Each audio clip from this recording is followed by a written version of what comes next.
kā jums ir ar ūdens skaitītājiem? Jūs datus jums ir ūdens saskaita? Bet, protams. Kā jūs datus šobrīd nododat? Šajā ziņā ir ļoti vienkārši. Mums ir līgumi gan par siltumu, gan par ūdeni, gan par atkritumu izvešanu ar konkrētām firmām. Nu, ūdeni, ņemot vērā, ka mums ir tikai augstais ūdens mājai, līgums par augstā ūdens piegādi.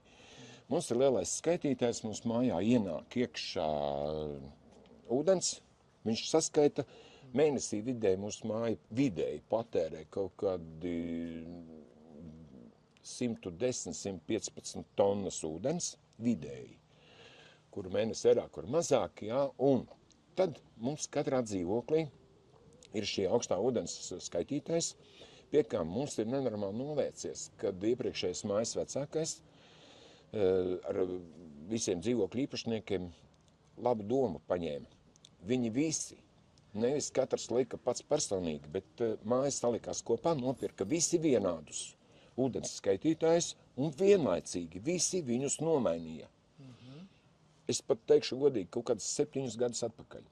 Tad, kad pagāja šie 4 gadi, kas likumā ir noteiktais termiņš, kad vajag tagad viņus verificēt, jā, tad māja nobalsoja, un tas ir nenormāls plus, ja mājā ir dzīvokļu īpašnieki, ir loģiski domājoši un draudzējās veselo saprātu.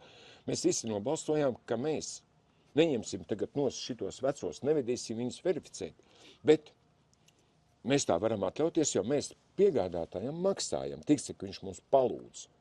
Savā starpā mums ir skaidrāks par skaidru, ka mums nevajag jaunus skaitītājus, tikai tāpēc, ka likumdošana tā prasa. Mēs redzam, ka viņi labi rāda, nenāk nekādas kļūdas, šausmīgi atšķirīgas ārā, un mums ir lēmums kopsapulces, ka kamēr grāmatvede, kas veic šo uzskaiti, ūdens korekciju, jā, jo ir jau atšķirības nododot dzīvokļu patēriņu un kopējo piegādāto ūdens daudzumu, ka mums, ja neparādās lielas kļūdas, mēs viņus neverificējam, ja mums pēkšņi izdomāsim, ka mums vajag. Mēs atkal nopirksim visus vienlaicīgi jaunus skaistus, visiem saliksim un viss. Tā mēs esam atrisinājuši ūdens problēmu. Jā, un datus jūs nodat, jūs kaut kur... Nē, mums atbrauc šitais te, pa gabalu nolasa piegādātājs, viņš atsūta datus grāmatvedē, un mēs savukārt mēneša pēdējā dienā WhatsAppā grāmatvedē aizsūtam katra ūdens skaitītāja foto. Kāpēc foto cenšamies? Tāpēc, ka tad es redzu, vai es nemēģinu kaut ko pielikt, apaļot vai vēl kaut ko, jo kādreiz bija tādi, tagad mēs savstarpēji uzticamies un varētu arī vairs tā nedarīt, bet foto apliecina, kad es nemēģinu koriģēt kaut ko. Kādam šodien tagad ir naudiņas mazāk, viņš uzdod mazāk, jā, un tad man nesakrīt šie te kopējie patēriņi. Tāpēc foto man apliecina, kad es nemuldu, un kad tik cik es patērējis. Tātad jūsu mājā, principā, ūdens skaitītāja datus nodod caur WhatsAppu, caur foto.